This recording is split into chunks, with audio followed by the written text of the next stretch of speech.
ती BMW मोठी गाडी, त्या गाडीमध्ये ते ऑडिओ वगैरे आपले आपण भजन कीर्तन लावत होता टेप, तसं त्याच्यात ते टेप लावत होता महाराजांचं, ते म्हणणं ऐकत होता काळे महाराज. तर त्या महाराजांचं बोलता बोलता महाराजांनी काय सांगितलं की ह्या आपण जन्माला आलो, आपल्या संग काही येणार नाही, काही नेता येणार नाही. आता त्या माणसाकडे तर खूप पैसा होता, त्याला वाटलं हा पैसा आपल्याला बरोबर न्यावा लागेल, बरोबर न्यायला पाहिजे, आपण काहीच यायचं नाही म्हणजे जमा कशा करता करायचं. त्यांनी निश्चय केला की हा पैसा मला बरोबर न्यायचा आहे, म्हणजे मृत्यूपासून त्याला पैसे बरोबर न्यायचे होते. आता आपल्यातून काय सरपंच साहेब कोणी परदेशवारी केलेली नाही, अमेरिका, इंग्लंड, रशिया, जपान असं काही गेलो नाही आपण पुढं. आपले जे पैसे आहेत आपल्याकडे रुपये पैसे आहेत महाराज, हे तिकडे चालत नाही. आपल्याला असं राज्यावर गेलो पैसे बदलून घ्यावं लागतात, आणि मग ते आपण जे रक्कम देऊ त्या हिशोबाने ती रक्कम आपल्याला बदलून देतात, आणि मग त्या देशामध्ये आपण ते पैसे वापर करून येतो, आणि परत येताना आपण पैसे बदलून घेतो आपले येतात. असं प्रत्येक ठिकाणचं चलन वेगळं आहे. आपण जर दुबईला गेलो तर तिथं डॉलर म्हणतात, अमेरिकेत त्याला असं वेगळे वेगळे कॉईन वगैरे म्हणतात, बोल असे वेगळे वेगळ्या रक्कम आहेत, पैशाचे नाव वेगळे आहेत. तर त्या मोठ्या श्रीमंत माणसाने गाडीमध्ये प्रवासात चालताना ते महाराजांचं प्रवचन ऐकलं. बरोबर काही येणार नाही, काही नेता येणार नाही, बायका नाही, मुलं नाही, पुत्र नाही, धन नाही, संपत्ती नाही, सरदार तर नाहीच नाही. मग हे पैसे आपण न्यायचे कसे? मग त्याच्याकरता काय करायचं? आपल्याला तिकडं वर जायचं, जे आपल्याला स्वर्गात म्हणा जावं लागेल, मग स्वर्गात आपल्याला चलन पाहिजे ना. मग काय करायचं?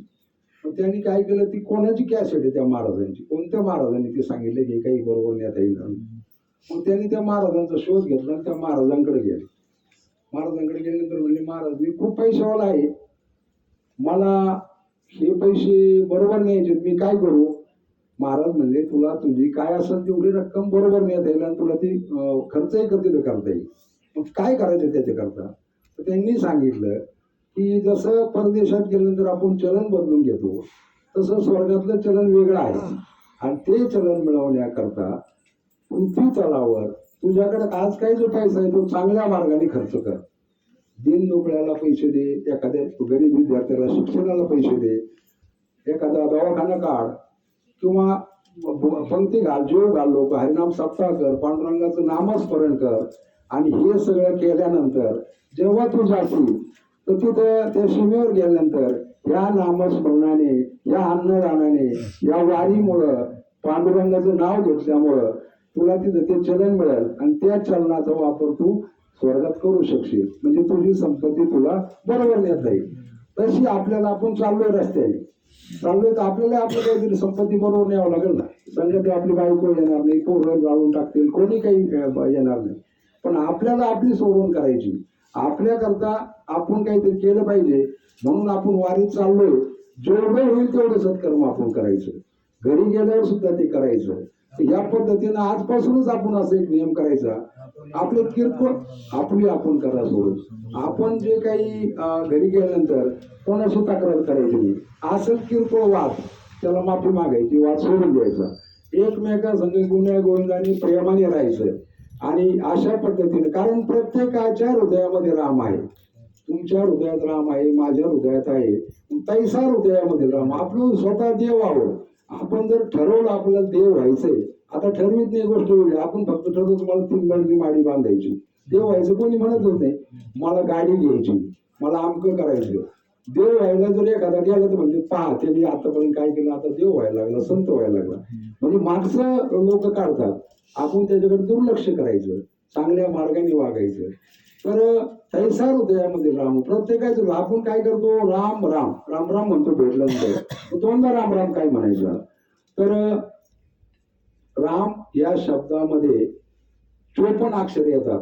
संस्कृत मधून जर पाहिलं तर त्याचे रस्व दीर्घ काढलं तर राम राम. तर राम राम केल्यानंतर 54 अक्षर येतात संजय महाराज. मग 54 दुने 108. आणि आपण माळा जपतो, राम कृष्ण हरी विठ्ठल असे आपण माळ जपतो, तर तिच्यात 108 म्हणी असतात. मग आपण जर रामराम म्हणलं, तो माणूस रामराम म्हणतो, मग आपले 2 माळाचं जर फक्त रामराम म्हणण्यामध्ये होतो. मग आपला शत्रू समोरून येऊ द्या, आपला दुश्मन असू द्या, कोणी असू द्या, तुम्ही रामराम म्हणा, आई तर तुम्हाला त्याचं पुण्य मिळतं. 108 वेळा आपण जप केलं तर पुण्य मिळतं. चाललेली दिंडी आपली फार वेळ काय आपण सगळे तिथं असेल तिथे जे झोपले त्यांनी झोपून ऐकावं. सर्वांनी शांततेने ऐकावं, झोपून ऐका, कसं ऐका पण ऐका. आणि गेल्यानंतर आपलं मी काही फार वेळ फारसं घेणार नाही. महाराज लोकांनी मला आग्रह केला, बाबुराव महाराज, कराळे महाराज, नरोडे महाराज, लोकरी महाराज, तसं मी काही फारसं बोलणार नाही. मी म्हणजे काय मज पामराशी काय थोडं, मी एवढा मोठा लायकीचा माणूस नाही, एवढं मोठं प्रवचन सांगण्याच्याही लायकीचं नाही. पण महाराजांनी आग्रह केला, ते म्हणले आम्ही तुमच्या मागे आहोत, तुम्ही 2 शब्द बोलाच.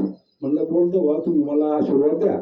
आणि तुम्ही सर्वजण अगदी मनाचे कान करून ऐकतात. मला म्हणजे त्याच्यात खूप मोठा आनंद वाटलाय. जे समोर आले ते मला सांगायचं काहीच नाही, फक्त एकच सांगायचं की चांगल्या मार्गाने चाला, एकमेकाला प्रेमाने राहा, एकमेकासंग खेळीमेळीनं चाला. जुने पाने काही हेवे दावे असतील ते सोडून द्या. आणि सर्वांना एक विनंती, महिला पुरुष किंवा कोणी, जेथे आपल्या गावी गेल्यानंतर फक्त एकच करा, काहीही करा, पण आपल्या गावाचं जे दैवत आहे जे असेल ते त्या ठिकाणी दर्शनाला जाणं अतिशय गरजेचं आहे. कारण ती ग्रामदेवता आहे, आपलं संरक्षण करते. आणि 4 जण गेले आणि बाकीचे नाही गेले, देव काय कोणाला काय घेऊन मारत नाही. परंतु जर सर्वांनी त्याचे आशीर्वाद घेतले तर सर्वांचं संरक्षण होतं. आणि आजकाल काळ एक असा आलेला आहे की आपण हिंदू आहोत सोडून आपल्याला एकत्र होण्याची फार गरज आहे. आणि ही गरज पूर्ण करण्याकरता आपण सर्वांनी आठवड्यातून एखाद दिवस, जसं ख्रिस्ती लोक रविवारीच्या चर्चला बायका मुलं सगळे जाणार म्हणजे जाणारच. नंतर मुसलमान मंडळी नमाजला दिवसातून 5 वेळा जातात. नमाजला जाऊन शुक्रवारी तर सगळेच जातात नमाजला. मग ते एकत्र आल्यानंतर ते एकत्र होतात. आता आपल्या गावामध्ये जर बाप्पू महाराज एखादं कार्यक्रम काही काम आता चाललंय आपल्याकडे, रथ बनवायचं, सरपंच साहेब म्हणले आता रथ बनवायचं, सरपंच एकटे बनवणार नाही. मग सर्वजण माणसं जमल्यानंतर एक विचार होतो आणि चांगला विचार निर्माण होतो. आणि चांगल्या विचारातून चांगलं कार्य होतं. पण चांगला विचार कुठे होतो? आपल्याकडे बसायला जागा फक्त मंदिरच आहे. मग मंदिरामध्ये सगळ्यांनी एकत्र यायचं. आठवड्यातून सर्वांनी एकत्र जर आले तर गावाचाही विकास होईल.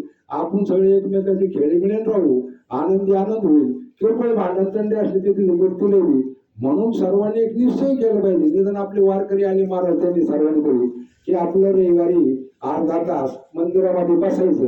गावातलं कोणी आलं दर्शन केलं तर त्याची चौकशी करायची, एकमेकाचे हेवे दावे सोडायचे, माता भगिनीने सुद्धा ते हे करावा. आणि याच्यामुळे आपण एकत्र येणं गरजेचं आहे. हा सगळा विचार आपण केला पाहिजे. आणि या चालू असलेल्या दिंडीच्या निमित्ताने आपण सगळे थकलेले असून सुद्धा तुम्ही बसले. आता जेवणाचाही टाइम झाले, मला वाटतं स्वयंपाक रेडी आहे. फारसं काही बोलत नाही मी, किरकोळच अगदी सांगितले. तर तैसा हृदयामध्ये रामू, आस्था सर्व सुखाचा आरामू, का भ्रांतीशी कामो विषया करू. तर प्रत्येकाच्या हृदयात राम आहे. आणि आपण आपल्या वडिलांच्या किंवा बापाच्या किंवा भेटायला चाललोय. माझी माहेर पंढरी, आपल्या माहेराला आपण चाललोय. तर त्या माहेराला चालताना सर्वांना आनंद झालेला, सर्वांना आनंद वाटतोय. आणि नंतर हाच आनंद पुढच्या वर्षापासून टिकावं म्हणून आपण पांडुरंगाकडे प्रार्थना करू. आणि आलेले सर्वजण जी मंडळी आहे आज वारीमध्ये, या सर्वांना चांगली आयुष्य, दीर्घ आयुष्य मिळो. यांना आपल्याकडे भरपूर पाऊस पाणी सुद्धा व्हायला पाहिजे. कारण आज पावसाची फार गरज आहे. आपण सर्वजण आपलाच बाप आहे तो त्याच्याकडे हट्टाने मागू की आम्हाला पाऊस दे दादा, आम्हाला आरोग्य दे आणि आम्हाला सद्बुद्धी दे, चांगल्या मार्गाला लाव. असं या ठिकाणी मी परमेश्वर पांडुरंगाकडे आपल्या सर्वांच्या वतीने विनंती करतो. या ठिकाणी थांबतो. जे काही वेळाकडे बोललं असेल तर ते मला माझं चुकीचं असं समजा. जे चांगलं बोललो तर ते हे आपल्या महाराज लोकांनी मला त्यांनी दिलेली बुद्धी असं समजा, माझ्या बाबांची बुद्धी असं समजा. आणि या ठिकाणी मी थांबतो. आता या ठिकाणी पसायदान होईल. पसायदान झालं का आपण जेवण करूया.